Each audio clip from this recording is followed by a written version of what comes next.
The first issue is the continued incarceration of our leaders, Dr. Besigye, Haji Obed Kamulegeya, and several other leaders and supporters. Wednesday this week, April 16th, marks exactly 5 months since our leaders, Colonel Dr. Kizza Besigye and Haji Obed Lutale, were kidnapped from Nairobi, Kenya. Dr. Besigye and Haji Obed have been in detention at Makindye Military Police Barracks and Luzira Maximum Prison for 5 months, 149 days. The country had expected, under the rule of law, that because Dr. Besigye and Haji Obed Kamulegeya met the requirements under the law, that they would be granted bail by a High Court judge, Rosette Comfort Kania, on Friday last week, the day Idi Amin was ousted from power. But the judge ruled otherwise, even after herself saying, you have met all the requirements. This judge ruled that Dr. Besigye and Haji Obed, as I said earlier, had fulfilled requirements for bail, but denied it because they are influential people to her who will interfere with investigations since they are going on all over the world. The country, and PFF in particular, rejects this ruling with the contempt it deserves. We have since been told that Judge Kania is one of the cadre judges that were staffed in the judicial system by the regime, particularly Kiwanuka Chiriowa, who is the Attorney General, primarily to rule in favor of the dictatorship when called upon.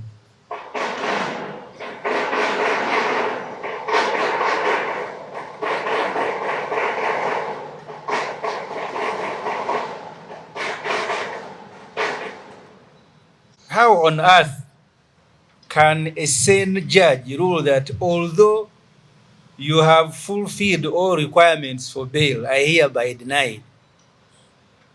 This judgment was written by the military court supervised by Muhoozi Kainerugaba and simply handed over to Kania to read, which she also feared. We were in court at 9. She could only send a registrar an hour and a half later. And her behavior was suspect from the beginning. Because when you went to appear before her, she said, you media, don't focus camera on me. But you are a judge paid a salary by the public to execute work on behalf of the public. Why do you fear the public?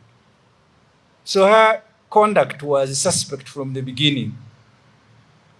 Before this ruling, Muhoozi Kainerugaba, an adult with a toddler's mind, had tweeted as he usually does, insulting Dr. Besigye as a weakling whose kidnap Muhoozi Kainerugaba had executed himself. Remember, the same Kainerugaba, head of a national army but turned into M7 family militia, had revealed a plot to hang Dr. Besigye sometime this year.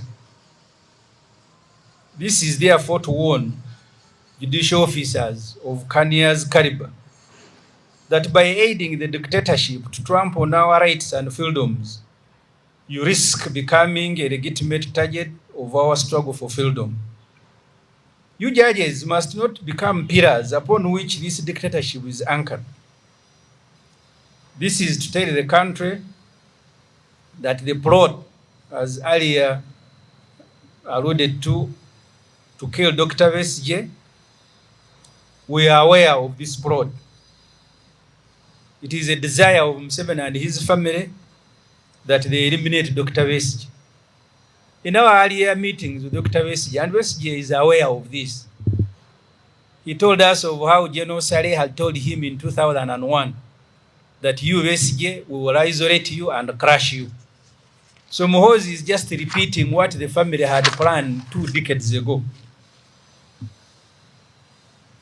General Museveni, General Sare, and General Muhoozi, one family with 3 generals, are determined to eliminate Besigye at all costs, either by hanging him or by keeping him in the worst prison conditions that can deteriorate his health and eventually cause his death. That is what happened to his brother, Joseph Musasi Kifefe, charged with the same offense, kept in Luzira under unspeakable conditions and released to die. The truth is that Museveni and his family have no evidence against Besigye. That's why 5 months after his kidnap, they are still fugitive.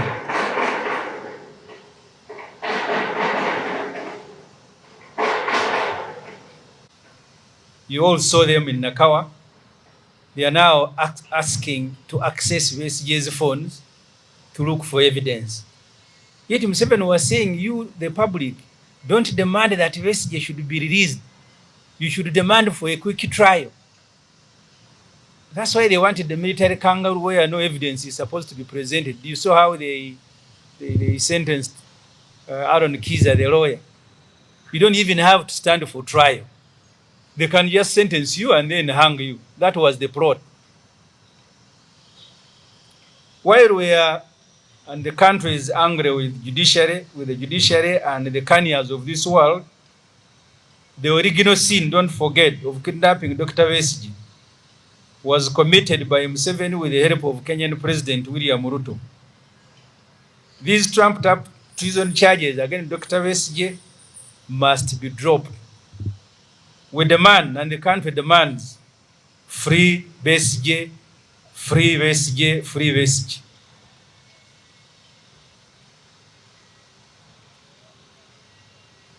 Bribing MPs to restore military courts. The Prime Minister, Robin Anabanya Musafiri, told the Parliament last week that the Uganda People's Defence Forces Amendment Act 2025 will be presented to Parliament this week. The main objective of this bill is to restore military courts that were abolished by the Supreme Court on January 31st this year.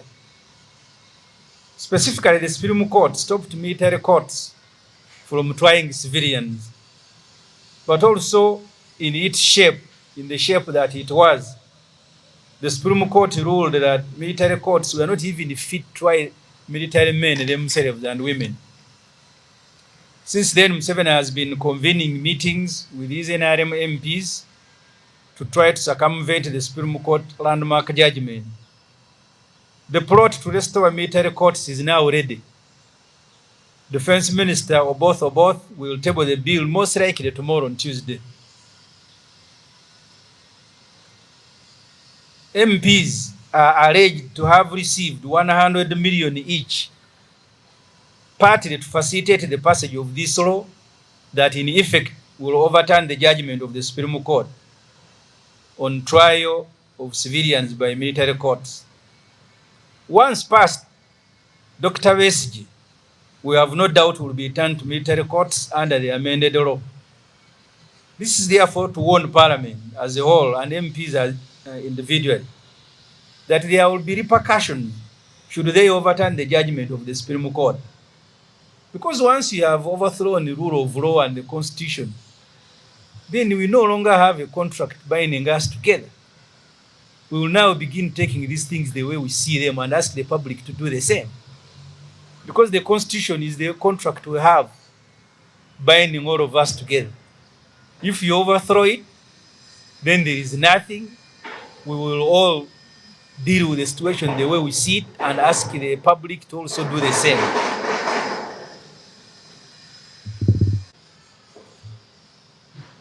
Let me go to a matter related to this, which is the continued abuse of the military by Museveni's son. Every year we spend nearly 5 trillion shillings on the military. That money is raised from every Ugandan in form of taxes.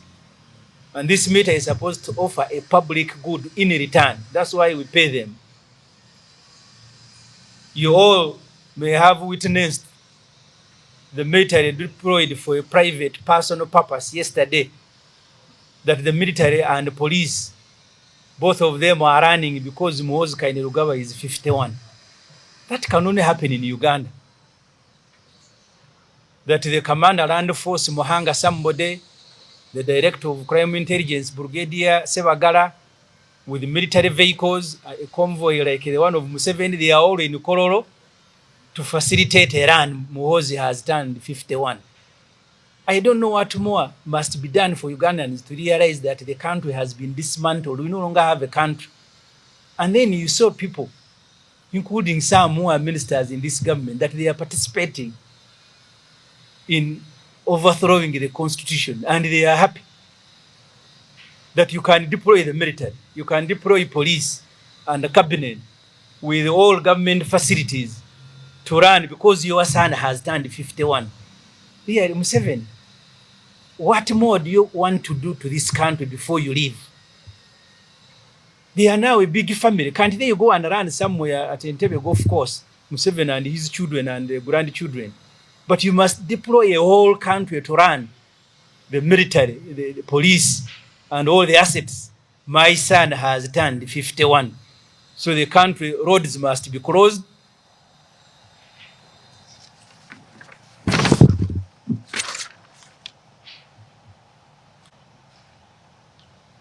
So your son continues to defy, continues to emasculate the constitution and the military law. And for you, you are moving around the country. Really, this must stop. Someone must tell Museveni and his family, enough is enough. This must stop. Private things can be done privately. But to deploy the state must be present. Assets of the state must be deployed to celebrate that your son has turned 51. How many children does Museveni have? So if they begin one by one, every week we have a birthday run by Natasha, by Kataha, by everybody. We have projects that we cannot do as a country. We are supposed to be expanding Entebbe Expressway. We borrowed money from the African Development Bank. What is missing is money to compensate people for the road construction to begin. We don't have that money, but there is money to facilitate when these fellows have turned 51. His father officially will be 80. Maybe there will be another run for Museveni. The wife the other day was 70 something. Maybe there will be run for wife. Really. I want to thank you very much for listening to me. One item which is important, which is the registration of our party. We are concerned by the delay by the Electoral Commission. We have, as far as we are concerned, fulfilled all the requirements like Justice Kania observed. We have fulfilled all the requirements. If the judgment is going to be the same, it will not be surprising. Because even when you fulfill requirements, what is rightfully yours can be denied. On August 27th, we submitted a request to reserve a name and symbol as required under the law. On November 29th, we submitted the signatures as again required by the law. But for the 8 months, the Electoral Commission is registering one party, because assuming they were 10, maybe they will take a century. 8 months, they are still registering one party. We hope, but we have no reason to believe that this is not intended. Because you register political parties to participate in civil electoral processes, whose timetable you issued many months ago and you keep ticking. So do they want to register us after elections? Then what would be the value? Anyway, in Uganda, everything is possible. A judge said you have fulfilled all the requirements, but I refuse to grant you bail. Maybe the Electoral Commission will do the same. You brought the signatures, the name was reserved, but we refuse to register you. So wherever you are, PFF promoters, those of you who have appended your signatures on the registration of this party, sooner than later we'll be coming to you and advise you on what we will do in case in the next few days the Electoral Commission does not give us our register. If they want our help, we will mobilize everybody who put his signature. We can walk to Electoral Commission and help them if it is manpower that they don't have. But we'll advise you accordingly. So thank you very much for listening to us. If you have any question, we can answer. As you think about those questions, njala kutwala omukisa guno kulwa PFF ne kulwa Uganda okusooka kubategeeza nti kulwa okusatu wiiki eno gigenda kuwera emyezi 5 bukyanga Dr. Kizza Besigye awambibwa okuva e Kenya ne Haji Obed Lutale. Bawambibwa 16 mwezi gwe 11 ne basibibwa mu barracks y'amagye e Makindye, oluvannyuma ne basindikibwa e Luzira. Eggwanga lino lyabadde lisuubira mu nsi ekulembererwa ku mateeka Dr. Besigye ne Haji Obed mwe basinzidde ne basaba kkooti beeyimirirwe era ne batuukiriza buli kakwakuliza akali mu tteeka. Eggwanga lyadde lisuubira omulamuzi Kanye okubawa bail, kubanga bail si kirabo ekigabwa omulamuzi nti atambula nakyo mu nsawo ye n'asikayo n'awaako gw'ayagadde. Kigabwa tteeka, constitution.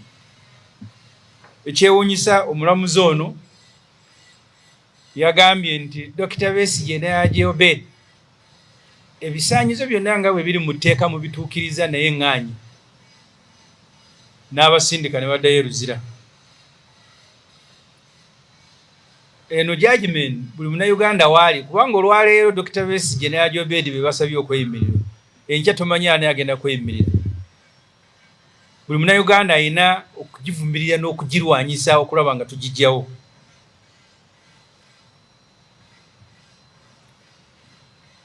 Judgment eno n'akubadde court martial yavaawo naye yawandiikiddwa court martial nga mutabani wa Museveni Muhoozi Kainerugaba ya supervisinga, kubanga yabadde yakamala. Omanyi ono omuntu osobola okukula naye ng'omutwe tegukuze, ng'omutwe okyalowooleza ddala ng'omwana omuto. Kati Muhoozi Kainerugaba bw'ali bustructure bw'omulaba muntu mukulu naye obwongo munda bwa mwana muto. Yabadde yakamala okugamba nti Besigye nze namusiba nze kennyini, ate nga mujjukira emabega kaawo yagamba nti Besigye tumutta guno omwaka n'omuti we tunaamuwanikira ku Kalabba tumaze ogufuna. Titulinayo kubuusabuusa. Judgment eno yawandiikiddwa magye nga galagirwa Muhoozi Kainerugaba. Abalamuzi nga Kania n'abalala twagala okubalabula. Bwe munaafuuka nga mu empagi eziwaniridde obwannakyemalira ne butuula ku ddembe ly'abantu, tekibeewuunyisanga abantu, kubanga oba oyagala okusuula ekintu mpagi z'oteekwa okutema. Temwewuunyanga abantu, mmwe be bazzeeko okutema kisobozese nakyemalira okugwa, bwe munaafuuka nga mu empagi eziwaniridde obwannakyemalira. Eggwanga limanyi nti Mwami Museveni ne famire ye baagala kutta Dr. Besigye, ate nga Dr. Besigye yakitugamba wano era ffe nga tukimanyi. Bw'avaayo okwesimba ku Museveni mu 2021, Sali Musale muto wa Museveni yamugamba nti Besigye tugenda kwa isolatinga, tugenda kulaba nga tukujja ku buli muntu omale tukusaanyeewo. Ekyo Besigye yakitugamba wano. So okwagala okutta Besigye kirooto kya Museveni. Ndowooza bwa Museveni nga Besigye tannafa tagenda kutereera, oba musawo Muganda yakimugamba. Museveni, Sale, Muhoozi mu maka gaabwe gamu mulimu bajjenero 4. abo be basalawo nti Besigye alina okufa. Baali bateeseteese kumutta eggwanga litegeere butegeezi ne kibalemerera ne bagamba muyiseeko mu kooti maasha awo speed nayo ne tubadwanyisa ne tugibalemesa ne tugibasuuza. Kati bayolekedde amakubo abiri okukumira Dr. Besigye mu mbeera ezisinga okubeera embi ez'ekkomera zisobole okusaanyawo obulamu bwe afe nga muganda we Joseph Musaasizi Kifeefe bwe yafa. Kuba mujjukira ndi muto wa Museveni wa Dr. Besigye oyo bamusiba ne bamuteeka mu mbeera embi ennyo bwe balaba agenda kufa ne balyoka bamuta ne bamutwala e Mulago. Kifeefe n'afa n'aziikibwa. Kati Museveni agamba nti Besigye tusobole mutte kumuwanika kalabba ng'omutabani bw'abadde ateesezza. Era abagenzeeko e Luzira mulaba Dr. Besigye tulinga abali mu zoo asinziira eri ku ssimu. Tomanyi oba ne byayogera baalikodinze birikodinge kati bwe twogera naye. Naye nga yakagenda e Luzira abagendeyo mulambo ne bamuyitanga ne twogera naye. Kati bamuteeka eri ne bateekawo ekisimu. Kigendererwa bwe baati basobodde kumuteeka ku muti muwoozi gwe yagamba ne bamutuga ne bamutta bamuteeke mu mbeera nga zirina okusaanyawo obulamu bwe nga bwe zaasaanyawo bwa Kifeefe mpaka lwe yafa. Olutalo olw'amateeka lujja genda mu maaso naye n'olutali lw'amateeka nalwo lubindabinda. Bwe tunaaba tumaze okuteekateeka tujja kubuulira eggwanga. Ennaku z'omwezi nga 3 guno omwezi Dr. Besigye akomawo e Nakawa. Ekimukomyewo mu kooti eyo Museveni akyanoonya bujulizi kati agamba nti mbunoonyeza mu ssimu ya Besigye. Kooti munyambe nsobole okunoonya obujulizi obunaalumika Besigye nga nkozesa ssimu ye. Oba mumuwulira Museveni omwe yagamba nti mwabaga nti Besigye tumute lwaki temugamba nti tumuwozese mangu mangu. Kakati ani aganye Museveni okuwozesa Besigye? Ali mu kunoonya bujulizi. Okugulirira abaka ba Parliament ne million 10. Onaku weekend ewedde Nabbanja Musafiri Prime Minister wa kuno yategeeza Parliament nti etteeka ennongosereza mu tteeka ly'amagye egenda kujja mu Parliament olunaku lw'enkya. Kigendererwa ekikulu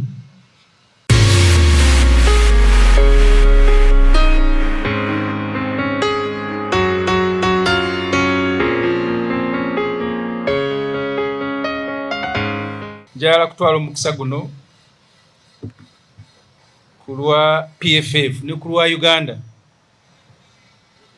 okusooka kubategeeza nti ku lwokusatu wiiki eno gigenda kuwera emyezi 5 bukyanga Dr. Kizza Besigye awambibwa okuva e Kenya ne Haji Obed Lutale.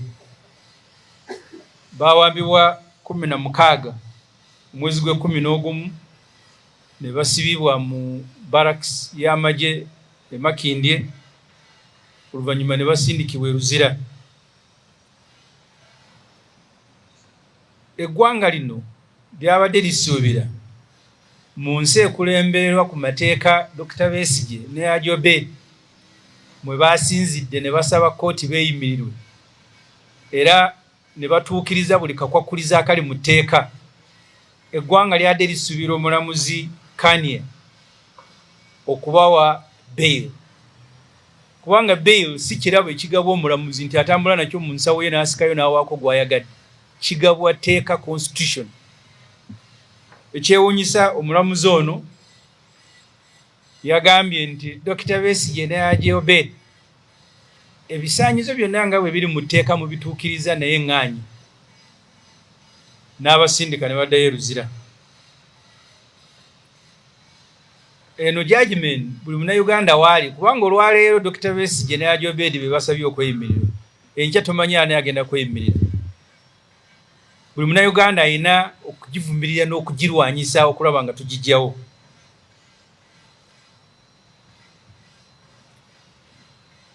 Judgment eno n'akubadde court martial yavaawo naye yawandiikiddwa court martial nga mutabani wa Museveni Muhoozi Kainerugaba ya supervising kubanga yabadde yakamala. Omanyi ono omuntu osobola okukula naye ng'omutwe tegukuze, ng'omutwe okyalowooleza ddala ng'omwana omuto. Kati Muhoozi Kayini Rugaba bw'ali structure bw'omulaba olaba muntu mukulu naye obwongo munda bwa mwana muto. Yabadde yakamala okugamba nti Besigye nze namusiba nze kennyini, ate nga mujjukira emabega kaawo yagamba nti Besigye tumutta guno omwaka n'omuti we tunaamuwanikira ku Kalaba tumaze ogufuna. Titulinayo kubuusabuusa. Judgment eno yawandiikiddwa magye nga galagirwa Muhoozi Kayini Rugaba. Abalamuzi nga Kania n'abalala twagala okubalabula. Bwe munaafuuka nga mu empagi eziwaniridde obwannakyemalira ne butuula ku ddembe ly'abantu, tekibeewuunyisanga abantu, kubanga oba oyagala okusuula ekintu mpagi z'oteekwa okutema. Temwewuunyanga abantu, mwe be bazzeeko okutema kisobozese nakyemalira okugwa bwe munaafuuka nga mu empagi eziwaniridde obwannakyemalira. Eggwanga limanyi nti Mwami Museveni ne famire ye baagala kutta Dr. Besigye, ate nga Dr. Besigye yakitugamba wano era ffe nga tukimanyi. Bw'avaayo okwesimba ku Museveni mu 2021, Salim Saleh muto wa Museveni yamugamba nti Besigye tugenda kwa isolatinga, tugenda kulaba nga tukujja ku buli muntu omale tukusaanyeewo. Ekyo Besigye yakitugamba wano. So okwagala okutta Besigye kirooto kya Museveni. Ndowooza bwa Museveni nga Besigye tannafa tagenda kutereera, oba musawo Muganda yakimugamba. Museveni, Saleh, Muhoozi mu maka gaabwe gamu mulimu bajjenero 4. Abo be basalawo nti Besigye alina okufa. Baali bateeseteese kumutta, eggwanga litegeere butegeezi ne kibalemerera. Ne bagamba muyiseeko mu kooti maashawo speed. Nayo ne tubadwanyisa ne tugibalemesa ne tugibasuuza. Kati bayolekedde amakubo 2 okumira Dr. Besigye mu mbeera ezisinga okubeera embi ez'ekkomera, zisobole okusaanyawo obulamu bwe afe nga muganda we Joseph Musaasizi Kifeefe bwe yafa. Kuba mujjukira nti muto wa Museveni wa Dr. Besigye oyo bamusiba ne bamuteeka mu mbeera embi ennyo, bwe balaba agenda kufa ne balyoka bamuta. Ne bamutwala e Mulago, Kifeefe n'afa n'aziikibwa. Kati Museveni agamba nti Besigye tuba tusobole mutte kumuwanika Kalaba ng'omutabani bw'abadde ateesezza. Era abagenzeeko eruzira mulaba Dr. Besigye tulinga abali mu zoo asinziira eri ku ssimu. Tomanyi oba ne byayogera baalikodinze birikodinge, kati bwe twogera naye. Naye nga yakagenda eruzira abagendeyo mulamu ne bamuyitanga ne twogera naye. Kati bamuteeka eri ne bateekawo ekisimu. Kigendererwa bwe baati basobodde kumuteeka ku muti Muhoozi gwe yagamba ne bamutuga ne bamutta, bamuteeke mu mbeera nga zirina okusaanyawo obulamu bwe nga bwe zaasaanyawo bwa Kifeefe mpaka lwe yafa. Olutalo olw'amateeka lujja genda mu maaso, naye n'olutali lw'amateeka nalwo lubindabinda. Bwe tunaaba tumaze okuteekateeka tujja kubuulira eggwanga. Ennaku z'omwezi nga 3 guno omwezi Dr. Besigye akomawo e Nakawa. Ekimukomyewo mu kooti eyo, Museveni akyanoonya bujulizi, kati agamba nti mbunoonyeza mu ssimu ya Besigye. Kooti munyambe nsobole okunoonya obujulizi obunaalumika Besigye nga nkozesa ssimu ye. Oba mumuwulira Museveni omwe yagamba nti mwabaga nti Besigye tumute, lwaki temugamba nti tumuwozese mangu mangu? Kakati ani aganye Museveni okuwozesa Besigye? Ali mu kunoonya bujulizi. Okugulirira abaka ba Parliament ne million 10. Onaku weekend ewedde Nabbanja Musafiri, Prime Minister wa kuno, yategeeza Parliament nti etteeka ennongosereza mu tteeka ly'amagye egenda kujja mu Parliament olunaku lw'enkya. Kigenderewe kikulu kya kujjawo Supreme Court kye yasalawo nti kooti y'amagye tesobola kuwozesa abantu ba bulijjo. Kaakati etteeka lireetebwa oboth enkya ekyasalibwawo kooti kigibwewo ate nga nakyo kimenya amateeka okujjawo ekintu kooti kyesazeewo. Olwo bwe kinaabeera kiwedde Dr. Besigye wakuddamu kutwalibwa mu court martial kubanga eno tebalinayo bujulizi ate zino kooti n'akubadde zitulamu abantu nga Kania olumuziga nti kale mutuweeyo bujulizi ne bubeera nga bwa lujjulungu. Baagala eri etali bujulizi nga bwe mwalaba Aaron Kiiza ye n'okumuwozesa tebaamuwozesa. Baamusalira busalizi mu musango n'amuga agenda mu kkomera. Kati kooti eyo Museveni ayagala gizzaawo mwabaayitira okutta Dr. Besigye. Ekyo kye kyaweeseza abaka ba Parliament miliyoni 100 nga beetegekera okuyisa etteeka lino. Era twagala kulabula abaka ba Parliament ne Parliament tuba tunuulidde n'eriisa ejjogi wajja kubaayo okusasula omuwendo singa muyisa etteeka lino. Omuwendo ogwo mujja gumanya nga mutandise gusasula. Ensonga eyekwataganya kweno yeyo okusaanyaawo constitution mu mpola kati saawa zino tetukyayina. Mwena abawangalira mu kibuga n'abasoma amawulire mwalabye mutabani wa Museveni nga ye amagye abampi n'abawanvu emmotoka z'amagye bali Kololo nti ekibatutte Kololo mutabani wa Museveni awezezza emyaka 51. Eggwanga Uganda liteekwa okussaamu ensimbi ng'omutabani ajaganya. Kitaawe ali mu kwonoona ssente agenda alambula abalimi ne bw'oba oyina enkoko emu Museveni kati yeekubisa naawe ekifaananyi n'agamba nti nkulaakulanyiza ebyobulimi neyiba ayina embizi emu noona ayina enkoko emu teyayina erina n'amajaana. Buli lwatambula manya ntusaasaanya biliyoni 2.4 biliyoni n'agenda alambula enkoko n'amagi ate ne yeekubisizaako n'ebifaananyi. Kati omutabani ye aliko olwo yazoonoonerawo nti yawezezza emyaka 51 mugana amagye. Buli mwaka tugasaasaanyizaako triliyoni 5 ezisoloozebwa mumwe bannayuganda buli omu. Kati sente ezo omutabani kwajaganya. Taata ali eri ayonoona n'omutabani aliko olwo ayonoona. Ffenna bannayuganda ekiwandiiko ekitubeeza ewamu ng'ensi ye constitution kati egiddwawo kubanga abasirikale ababaddeyo Muhanga Commander Land Force Brigadier Sebagala Director Crime Intelligence Police crimes are being committed yaliko ladduka muwoza weze emyaka 51. Kati bano babanona kikusomero nti gwe Director wa Crime Intelligence ekikulu kyokoledde gwanga erijjuddemu crime genda kudduka ne mutano wa Museveni awezezza emyaka 51 n'agatibwako Muhanga ne boolera. Kati constitution evuddewo amagye gatambuzibwanga kiyosiki ya Museveni ne famire ne police ko bagigasi.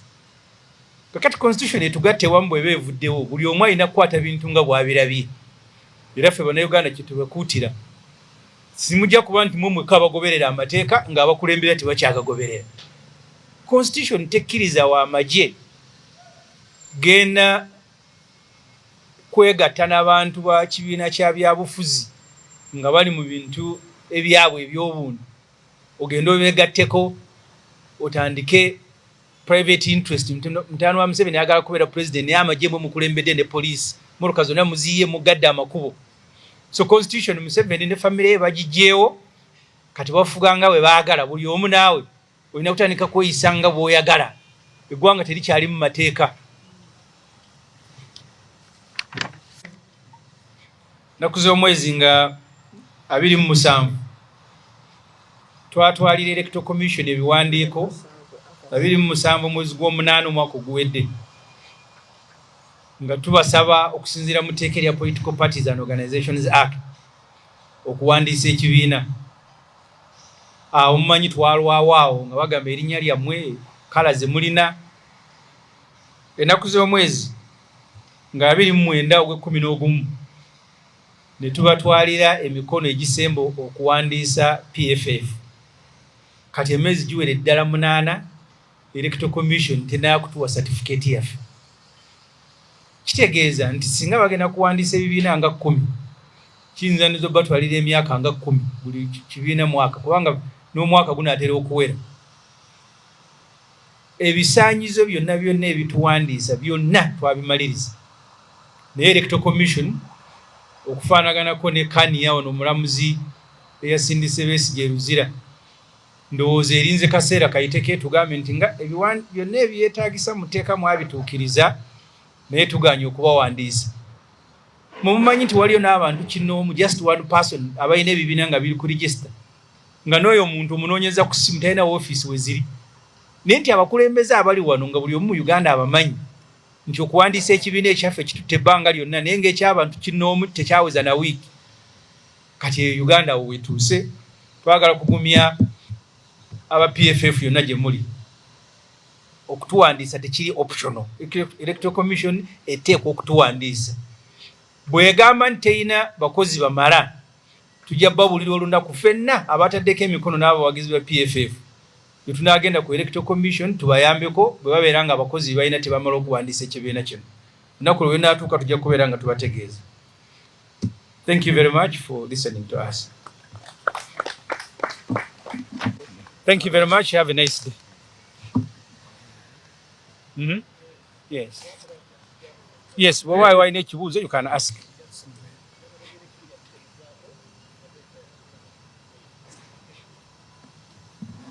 Dr. Besigye balooya be bagenda musinkana wiiki eno. Tulina emirimu gya njawulo egy'abalooya n'egyaffe.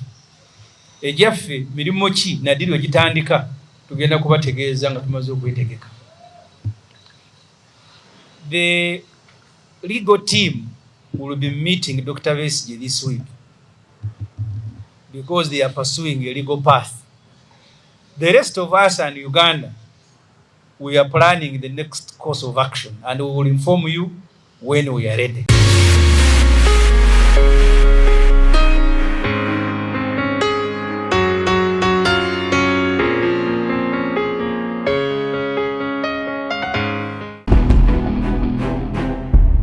Uganda Yancha.